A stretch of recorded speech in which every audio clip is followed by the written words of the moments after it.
What's up, everybody? Welcome back to another episode of Blood on the Razor Wire TV, where we bring it to you real and we bring it to you raw. If you haven't already, hit that subscribe button, hit that like button, share the video, and make sure you leave a comment. And also, don't forget to hit that notification button so you never miss a video. Today, you can see the thumbnail. We're going to talk about Baltimore. We're going to talk about New York. We're going to talk about USP Lee. We're going to go into there. We're going to talk about the organizations that were there. We're going to talk about how the people that you're closest to, a lot of times in federal prison, are the people that turn their back on you. They're the people that do the vicious shit to you. They're the people that when you're laying in the shoe or maybe even a hospital bed, you're like, damn, man, thought those were my homies. Those were my boys. And then they turn their back on me and look what they did to me. Now you're laying in the bed, you start contemplating, man, should I ever have been a part of this organization? And you heard it. You heard it from that white kid, right? Was he a GD out of Carolina? They viciously stab him. They mercy flight him out of there. He's like, damn, bro, my own people did this to me, man. And then you're like, man, probably don't want to be a part of this. And a lot of dudes, man, are young. A lot of dudes get involved in this stuff when they're young. Some of these dudes believe it. They believe in that organization and everything about it. They're willing to give their lives for their organization, for their gang, for their group. You heard a couple dudes on the channel, Lumpy, DWB. Very well liked, very aggressive, big dude, 6 foot something. Known for putting in that work and pushing that knife. But he said, man, I didn't know he didn't even have a lot of time. So I didn't even know if I was going to, ever get out. I was living this life. So anyway, USP Lee, when I get there, there's different gangs, different organizations. Norteños are there, very militant dudes. They end up punishing a bulldog, like they butcher this kid on the yard. That's another story that we'll get into. And they end up leaving, and then that's when they started bringing in the Mexican mafia, the Serranos. There was 400 or 500 paisas over there. People go say, man, the paisas ain't gonna bust it great. My experience is when one went, they all went. And there's always power in numbers. You got the DC car over there. You guys know how I feel about cars. I feel like they're pretty much just a different word for gang, right? They ended up getting into it with, the Midwest dudes. We might do a little video about that. But different organizations, different groups. And sometimes in a max, at least in federal prison, you don't always have a choice.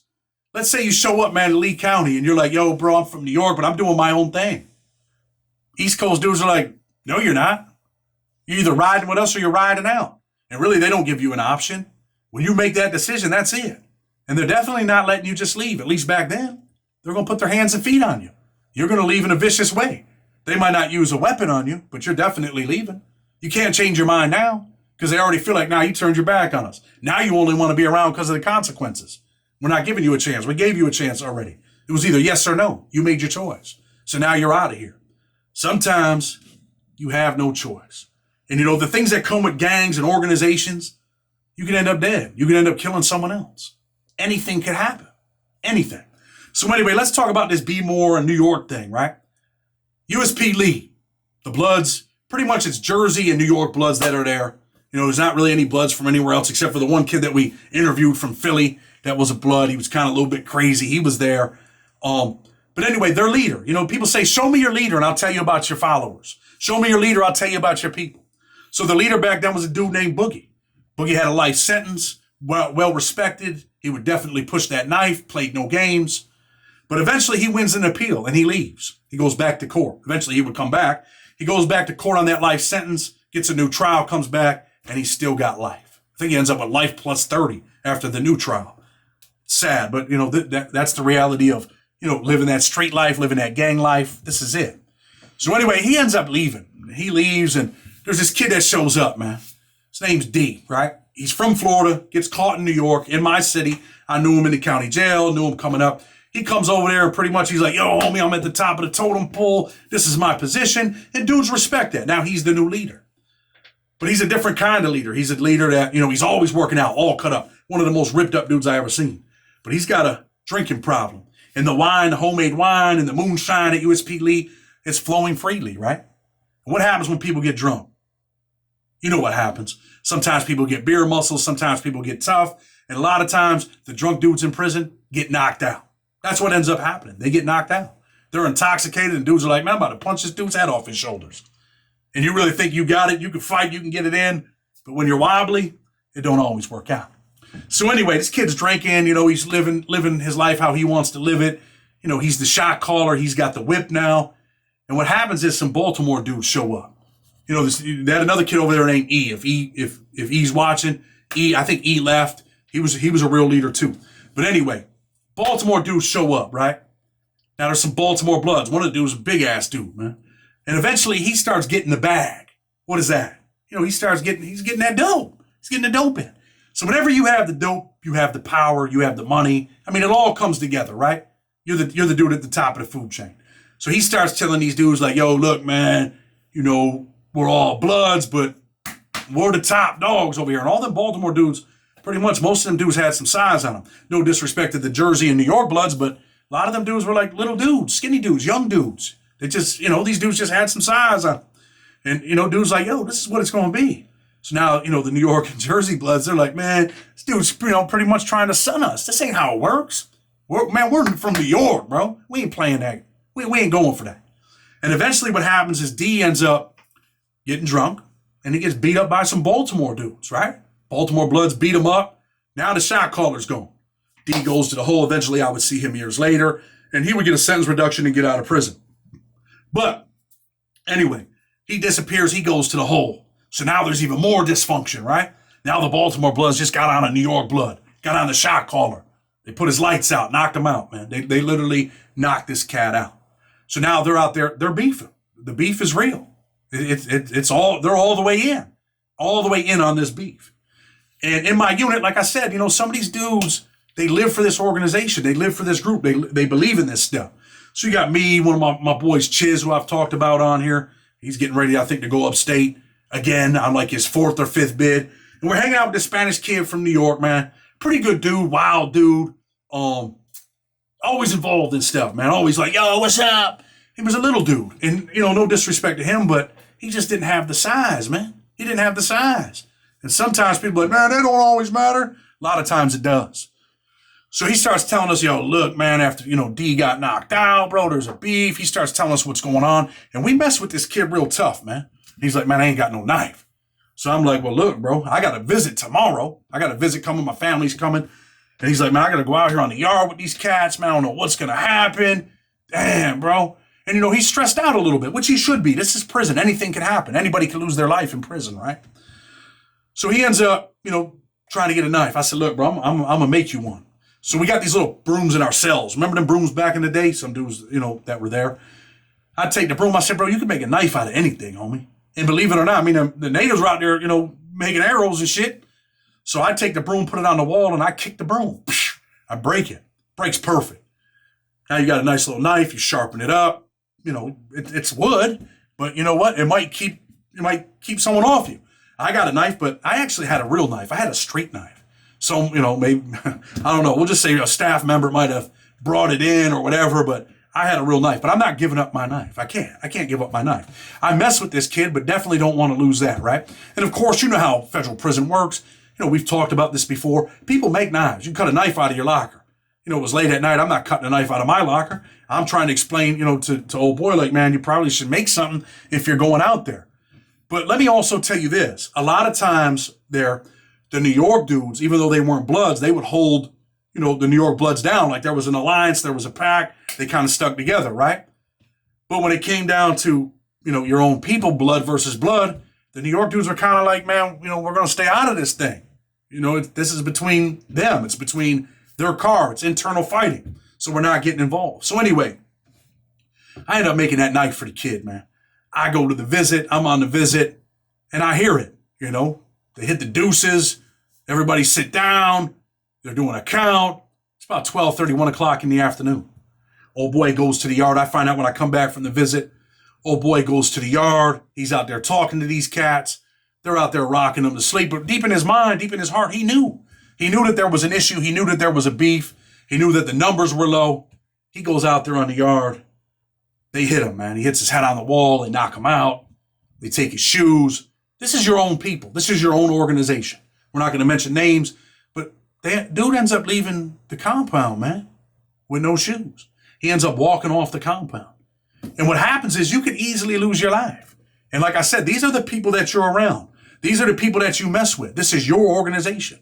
These are the people, man, that you were willing to put your life on the line for. These are the people that rock you to sleep. So they knock this kid out, take his shoes, and it's all downhill from there. He goes to the hole. Eventually he gets transferred. He goes to another prison. But the beef ain't over with. They just did something to someone that was really close with these other Spanish bloods. From Jersey, one dude's in a wheelchair, one leg. Shout out to one leg. One leg, he was a crazy dude. Yeah, he had one leg and he was in a wheelchair. Another one of his homeboys, another Spanish kid, I believe he was from Jersey blood. He's a tattoo artist. They tell, they pretty much, the Be More Bloods pretty much tell these cats like, yo, look, man, that was something separate, has nothing to do with you guys. So once again, they're trying to rock these cats to sleep. But the Jersey and New York dudes, now at this point, they're down 2 men. They ain't going for it. They're about to do something. And this is what happens in prison, right? People are like, check this out, man. If I can't live here, I'm not staying here. And sometimes you got to do certain things like, yo, I'm out of here. We're blowing this joint. We're out of here. And one leg lives in the first court. I kind of know what's going on. I kick it with him real tough. And what happens is they line one of the Baltimore Bloods up, right? Not the big homie, the dude that was getting the bag. Not him, because he probably wasn't going to go for it. But they get another one of the Baltimore Bloods. They're like, yo, homie wants a tattoo. They're down there in the third court. We'll meet down there. They got 3 different courts, 3 separate buildings. But back then, you could go in anybody's unit. Man, pretty much no one cared. The cops didn't care as long as you weren't in there raping, robbing, or killing. They didn't care what you did. They kind of stayed out of the way. Do your thing. My lieutenant comes in here, relax. Be out of here before that 3:30 count. When they call go back, I don't care how you make it back to your unit, but you got to get out of here. Don't be here. Don't get me jammed up. So anyway, they tell this kid, man, on Saturday, yo, check this out, homie. You want that tattoo? The homie's going to get you a tattoo. So he shows up, man. He's happy. He's like, damn, bro, I'm about to get this tattoo. That's what's up. And I'm on the yard when this happens. So I kind of see when it comes out to the courtyard. Not kind of, I do see what happens once it's in the courtyard.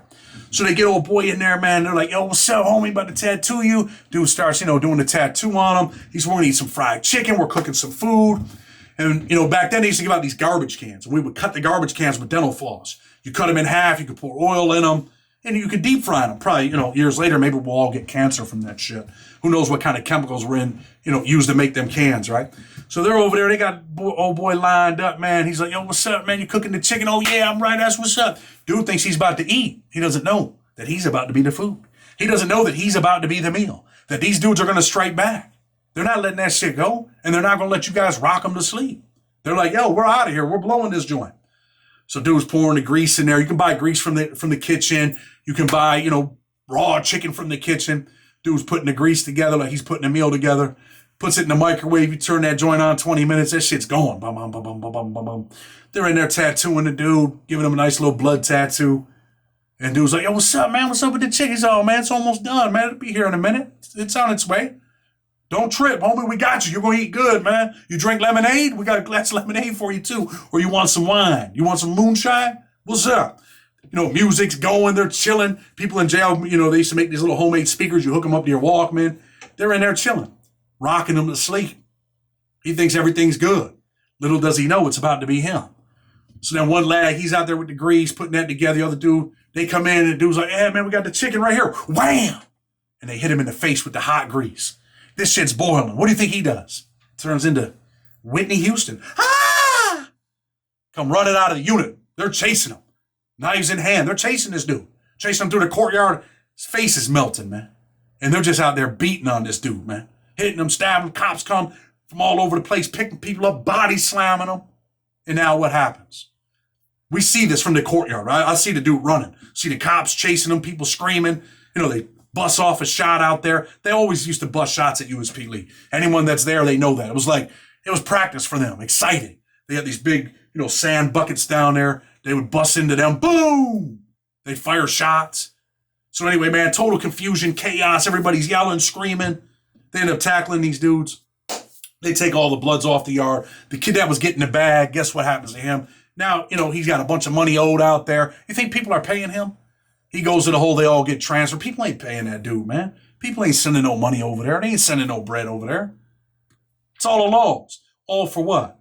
Because you wanted to run the show? You couldn't compromise? You wanted conflict? And now the conflict cost you a whole bunch of stuff. Cost you a whole bunch of money. But these are the things that happen in federal prison. It's your people, your own people. They will get at you. They will do things to you. Like I said, you'll be laying in the bed like, wow, even me, my own people. The dude I used to eat with every day, Frank, thought he was my right-hand man. He's out there with Ace, trying to work me. They got a plan. And sometimes dudes do things in prison because they're scared. They're scared of what might come. They're scared of what might happen. That's what it is, man. It's a little bit of an experience at USP Lee. It was definitely a prison where if you were looking for it, they had it for you. Was it laid back? A lot of times it was. Was there violence there? Yeah. Amongst people's own people. But anyway, man, Blood on the Razor Wire TV, with respect, until tomorrow. This is a little one. We're out.